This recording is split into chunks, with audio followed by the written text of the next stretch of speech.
Alright, morning folks, my name is Phil Gallagher. I run ThrabenU University, a site for legacy, death, and taxes. We're not going to be playing D&T today, we're going to be playing some Steel Stompy.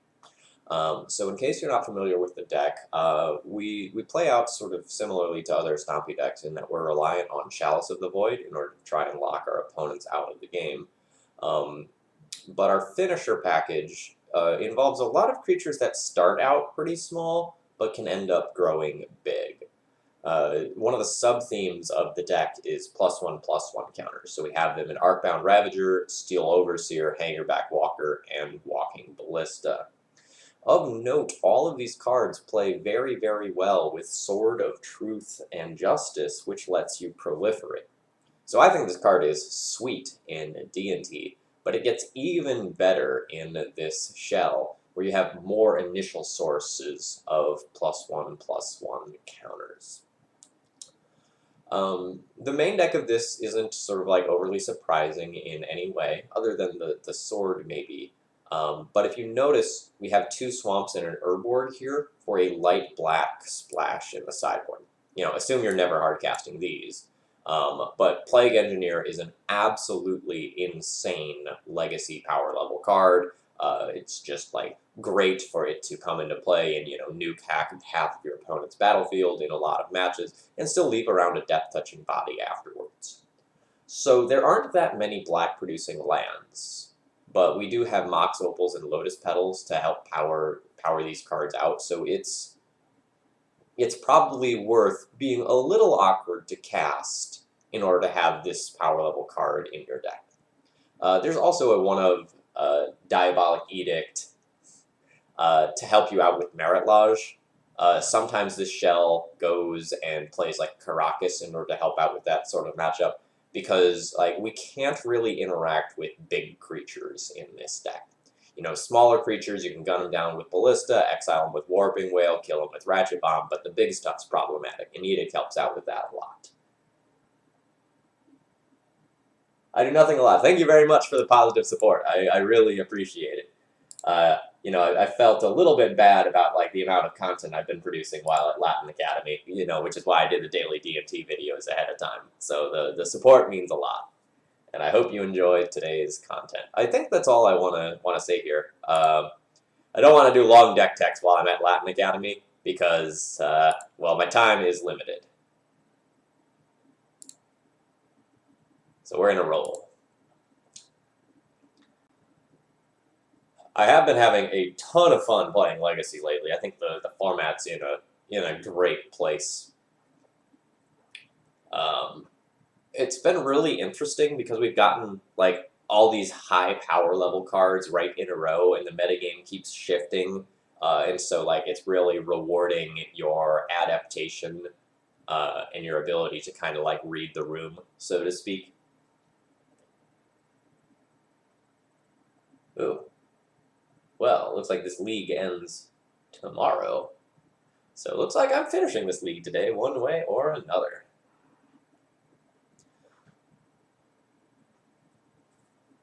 Latin Academy is going great, by the way. Oh. I need these.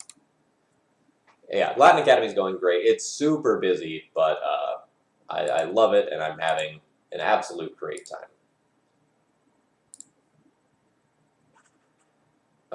I'm on the play with a turn 1 Chalice, so that's a keep.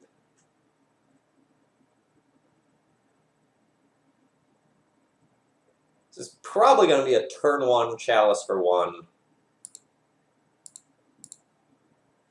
followed by a turn 2 Wasteland, and like Ballista or Evoker. Alright, it just worked. Let's see if this ruins my opponent. Oh, I forgot to mention this in the deck tech, but this list was courtesy of Maxtortion.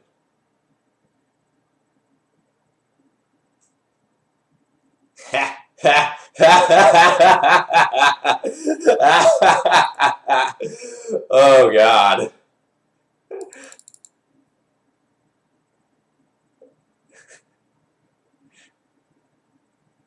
I gotta do it.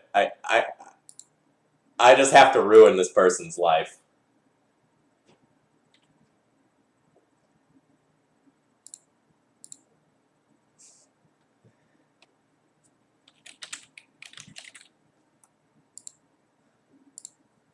Your move!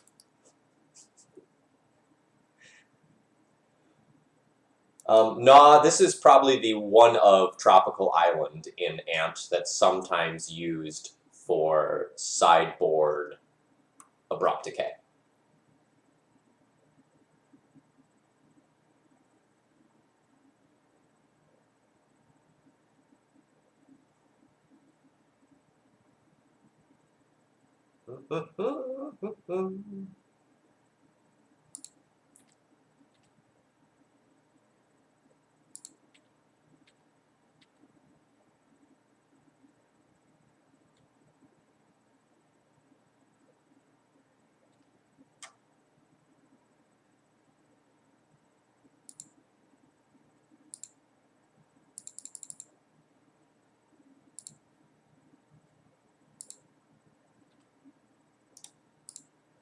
I heard you liked mana.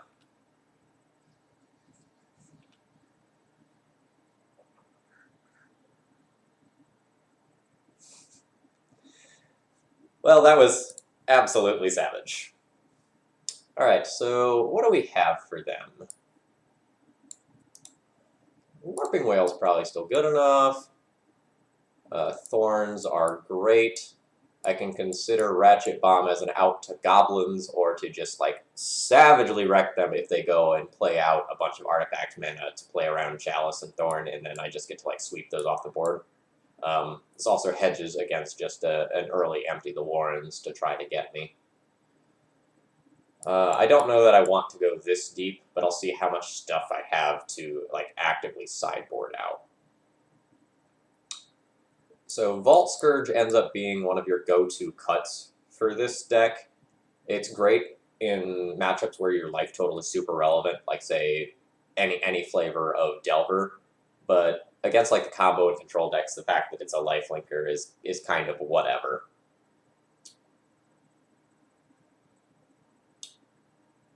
So Ballista and Hangerback Walker are kind of slow. Sword is kind of slow. Walking Ballista has like the hidden ability of like a weird double strike, right? Because like, you know, you can attack with it and then like ping your opponent. So like in the final turn of the game, it does a surprising amount of damage and can make ad nauseums a little bit scarier.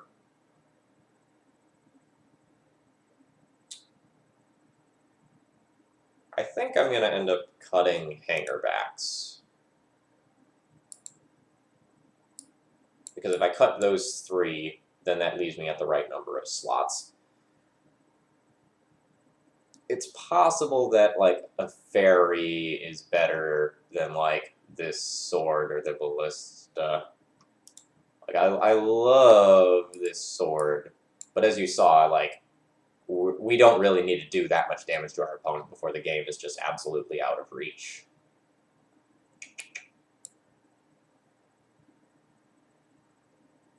If these were surgicals, I would like them more than fairies for this matchup. Like, fairy can mess up the Past in Flames lines and blow out an opponent.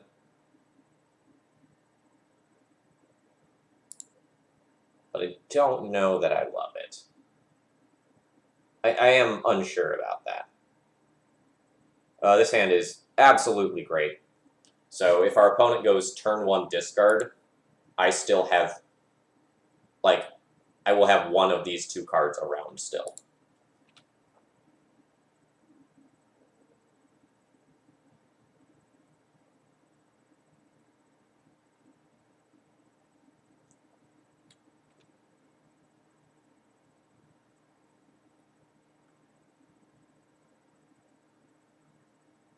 So what I foresee happening here is my opponent taking the Thorn, leaving me with the Chalice, and they'll play out any artifact mana that they have currently. Ooh, no.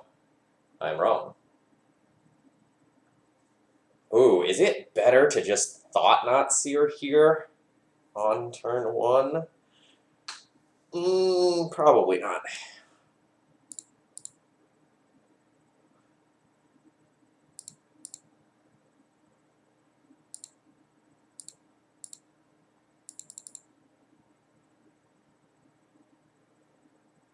think I want to thought-knot seer next turn rather than like revoke a Lotus Petal or an LED here.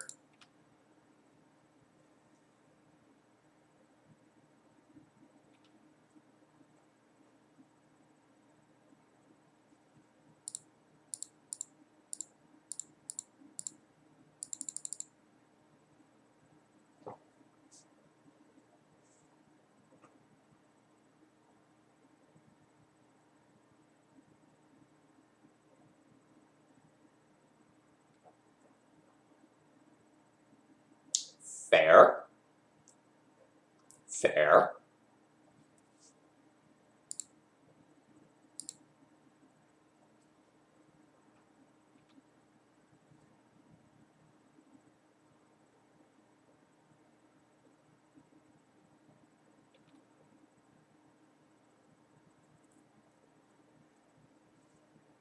Well, we have Ravagers for days.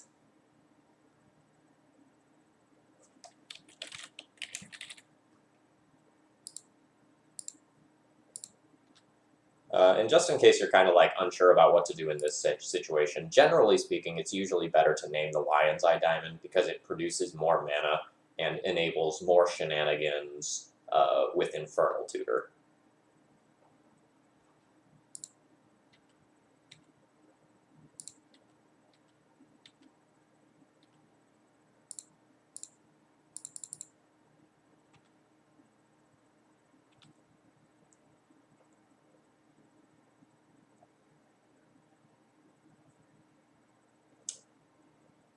So since I saw the Tropical Island in Game 1, it's likely that my opponent has maybe 2 to 3 Abrupt Decays in their deck.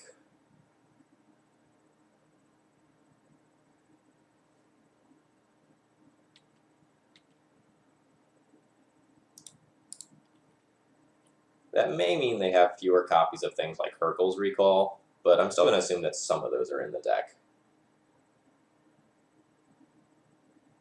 Remember that Sack Ravager 2 Ravager is +1 damage.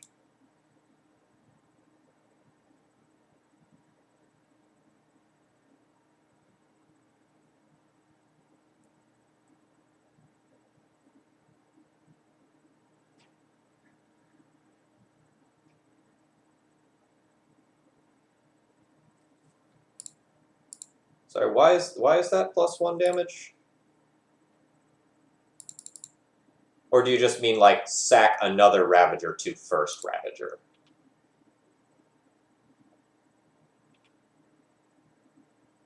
Oh, okay, yeah. All right, then I understand.